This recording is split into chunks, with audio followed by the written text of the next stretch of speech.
Hello दोस्तों, स्वागत है आपका एक नई वीडियो में। तो आज की इस वीडियो में भारत के कुछ नए मेगा प्रोजेक्ट्स के बारे में जानेंगे। इस वीडियो में बेसिकली मैं आपके लिए रिसेंट के कुछ बड़े मेगा प्रोजेक्ट्स इंक्लूड करूंगा। इसमें आपको रेलवे से लेकर एयरपोर्ट से लेकर हिल स्टेशन तक के एक प्रोजेक्ट के बारे में भी बताऊंगा। जानेंगे कैसे भारत के लिए फायदा लेकर आएंगे ये प्रोजेक्ट और कब तक ये प्रोजेक्ट कंप्लीट हो सकते हैं। हेलो दोस्तों, मेरा नाम है दीपक, आप देख रहे हैं इट्स इनक्रेडिबल फॉर यू।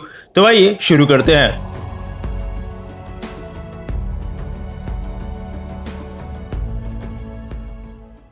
चलिए शुरुआत करते हैं पहले प्रोजेक्ट से। और इस प्रोजेक्ट के लिए सबसे पहले ही मैं आपको लेके जा रहा हूं हमारे नॉर्थ ईस्ट रीजन में। ये प्रोजेक्ट है तफोकुकी नीलाकुठी highway project. North east region India का जितना खूबसूरत है उतना ही सेंसिटिव रीजन भी है, क्योंकि पहाड़ों के बीच वहां कई इंडियन स्टेट से कई देशों के बॉर्डर्स लगते हैं, जिसमें चाइना भी शामिल है। इसलिए कनेक्टिविटी नॉर्थ ईस्ट तक बढ़ाना एक काफी इंपॉर्टेंट प्रायोरिटी है हम लोगों के लिए। और ये हाईवे प्रोजेक्ट वैसे ही एक प्रोजेक्ट है जो कि बन रहा है मणिपुर में। पिछले साल जुलाई में ही नितिन गडकरी जी द्वारा इस प्रोजेक्ट का शिलान्यास किया गया था।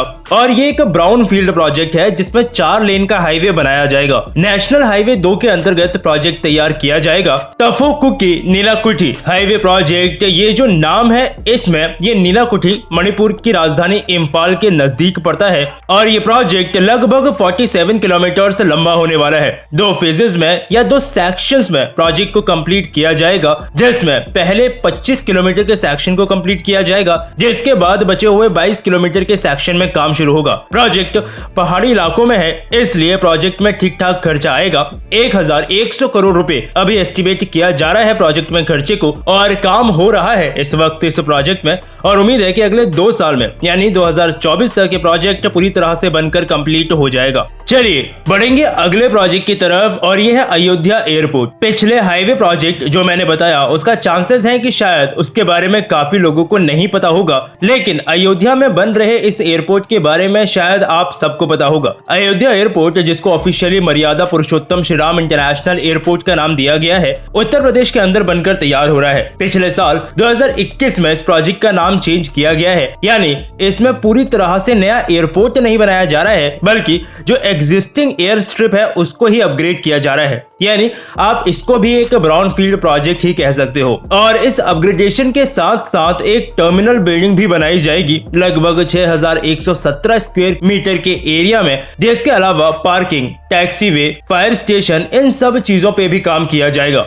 इस प्रोजेक्ट को बनाने का मेन मकसद जो हम लोग समझ सकते हैं वो यही है कि गवर्नमेंट टूरिज्म को टारगेट करना चाह रही है, क्योंकि अयोध्या में भगवान श्री राम का मंदिर भी बनकर तैयार हो रहा है। और एक बार बनने के बाद काफी टूरिस्ट इंडिया के भी और विदेशों के भी इस मंदिर को देखने के लिए आएंगे। इसलिए गवर्नमेंट चाह रही है कि तब तक एयर कनेक्टिविटी भी अच्छी की जाए, ताकि एटलीस्ट कनेक्टिविटी का कोई इशू टूरिस्ट को ना फेस करना पड़े। उम्मीद है कि पहला फेज इस एयरपोर्ट के प्रोजेक्ट का इसी साल कंप्लीट हो जाएगा। चलिए अभी चलेंगे रेलवे के एक प्रोजेक्ट की तरफ। हम लोग रिसेंट प्रोजेक्ट की बात कर रहे हैं, तो रिसेंटली रेलवे की तरफ से जो सबसे बड़ा प्रोजेक्ट आया है वो है वंदे भारत एक्सप्रेस को लेकर, जहां 400 नई Vande Bharat express train India में आ रही हैं। इसके बारे में भी चांसेस है कि आपने सुन लिया होगा, लेकिन कुछ अपडेट्स भी प्रोजेक्ट की आने लगी हैं अब, जो मैं आपको बताऊंगा। तो अभी जो इस साल का इंडिया का बजट आया था, इसमें रेलवे बजट के अंदर ये बताया गया था कि अगले 3 साल में इंडिया के अंदर 400 नई वंदे भारत एक्सप्रेस ट्रेन देखने को मिलेंगी। और ये नई जनरेशन की ट्रेन होंगी, यानी इन ट्रेन में हमारे पास जो अभी हम ट्रेन 18 या वंदे भारत एक्सप्रेस यूज करते हैं उनसे ज्यादा और बेहतर फीचर्स होंगे कई मामलों में। इस वक्त अभी फिलहाल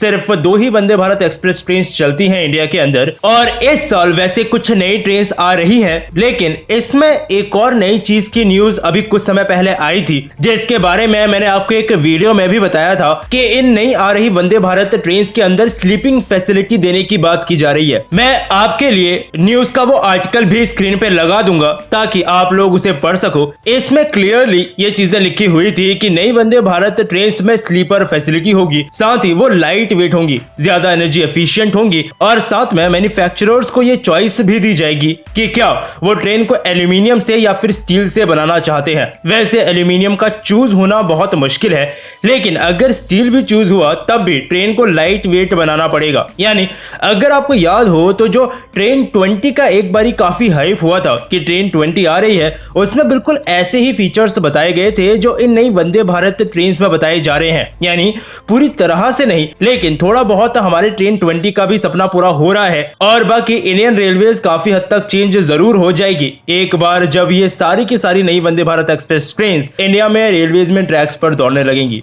चलिए अभी चलेंगे अगले प्रोजेक्ट की तरफ और ये है Mumbai Nagpur high speed rail corridor. ये क्या प्रोजेक्ट है और क्यों मैं इसे इस वीडियो में इंक्लूड कर रहा हूं बताता हूं, क्योंकि इस प्रोजेक्ट में भी इस वक्त कुछ अच्छी अपडेट्स आ रही हैं। तो high speed rail corridor project का नाम है, तो शायद इतना तो आप समझ गए होंगे कि ये बुलेट ट्रेन का प्रोजेक्ट है जो कि मुंबई और नागपुर के बीच में बनाया जाएगा और मुंबई को बुलेट ट्रेन से लिंक करने वाली ये दूसरी लाइन होगी, क्योंकि पहली लाइन वही है जिस पे अभी काम हो रहा है, यानी मुंबई अहमदाबाद वाली। ये भले ही वैसे प्रोजेक्ट सिर्फ महाराष्ट्र के अंदर हो, क्योंकि मुंबई और नागपुर दोनों महाराष्ट्र में ही है, लेकिन इसकी लंबाई मुंबई अहमदाबाद वाले कॉरिडोर से भी ज्यादा है। ये टोटल 736 किलोमीटर लंबा होगा और 2032 तक की प्लानिंग है इसको पूरी तरह से कंप्लीट करने की। यानी प्रोजेक्ट में काम ऑलरेडी शुरू हो चुका है, क्योंकि 2032 तक इसको कंप्लीट करना है। इसलिए कुछ अपडेट्स भी प्रोजेक्ट के इस वक्त आ रहे हैं, जिसमें पहला डीपीआर से रिलेटेड है, यानी डिटेल्ड प्रोजेक्ट रिपोर्ट से रिलेटेड, जिसमें बताया गया है कि डीपीआर पे काम काफी पहले से इस पे हो रहा था, जो अब कंप्लीट हो गया है और रेलवे बोर्ड को डीपीआर सबमिट की जा चुकी है। अब कुछ टाइम बाद पता चलेगा कि आगे प्रोजेक्ट में किस तरह से प्रोग्रेस करना है। मुंबई नागपुर के साथ साथ ये प्रोजेक्ट काफी इंपॉर्टेंट डिस्ट्रिक्ट को भी कवर कर रहा है, लेकिन जहां तक बात है अभी कॉस्ट वगैरह की, तो प्रोजेक्ट के लिए वो चीजें फाइनलाइज नहीं हुई हैं और साथ ही मुंबई अहमदाबाद वाले में ऑलरेडी कंस्ट्रक्शन हो रहा है और कभी ना कभी थोड़ी बहुत प्रॉब्लम्स भी इसमें बीच बीच में आती रहती हैं, जैसे लैंड एक्विजिशन प्रॉब्लम आया है महाराष्ट्र के अंदर। उसके अलावा कुछ समय पहले कुछ टेंडर्स भी कैंसिल हुए हैं, तो इसलिए अभी रेलवे सिर्फ मुंबई अहमदाबाद पे ही फोकस रखने वाली है। लेकिन पैरेलली इस प्रोजेक्ट पर भी काम किया जा रहा है, क्योंकि शायद मुंबई अहमदाबाद वाले प्रोजेक्ट के इतने ज्यादा डिले होने से ये चीजें तो समझ में आ गई होंगी कि जो गलतियां हमने मुंबई अहमदाबाद वाले प्रोजेक्ट में की हैं, वो चीज अब हमें मुंबई नागपुर वाले प्रोजेक्ट में रिपीट नहीं करनी है। चलिए अगले प्रोजेक्ट की तरफ आपको लेके चलता हूं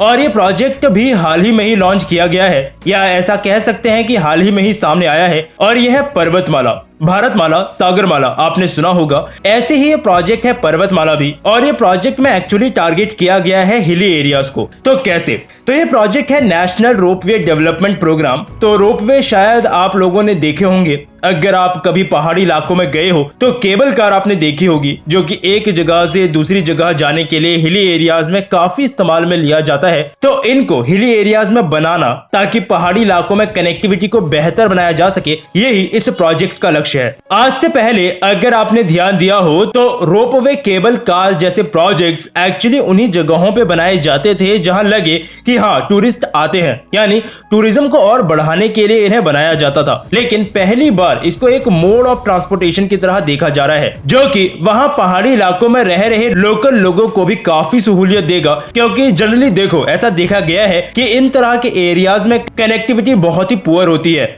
और एक बहाना उसके बाद फिर सबको मिल जाता है कि यहाँ तो देखो टेरेन ही ऐसी है, इतने पहाड़ हैं, रोड या रेलवेज कैसे लेकर आए। इसलिए ये रोपवे प्रोजेक्ट्स काफी सही है। Public private partnership model use करने वाली है गवर्नमेंट इन प्रोजेक्ट्स के लिए, और मुझे प्रोजेक्ट काफी अच्छा लगा। लोकल लोगों को तो ये बेनिफिट देगा ही, साथ ही उन जगहों के लिए टूरिज्म को भी प्रमोट करेगा, और अगर टूरिज्म बढ़ेगा तो लोकल लोगों को भी बिजनेस और जॉब्स की काफी अपॉर्चुनिटीज मिलेंगी। तो ये थे वो 5 प्रोजेक्ट्स जो अभी थोड़े थोड़े समय पहले ही लॉन्च किए गए हैं या उनकी इन्फॉर्मेशन आई है। कुछ तो इसमें जल्द ही कंप्लीट हो जाएंगी, लेकिन कुछ में अभी टाइम लगेगा, जैसे मुंबई नागपुर वाला बुलेट ट्रेन का प्रोजेक्ट है जो कि 2032 तक ही कंप्लीट होगा। और बाकी आपको इन प्रोजेक्ट्स में से कौन सा सबसे ज्यादा पसंद आया, मुझे नीचे कमेंट सेक्शन में जरूर बताइएगा। अगर वीडियो पसंद आई हो तो वीडियो को लाइक और शेयर जरूर कीजिएगा। फिर मिलूंगा आपसे एक और नए इंटरेस्टिंग टॉपिक की एक नई वीडियो के साथ। तब तक के लिए अलविदा।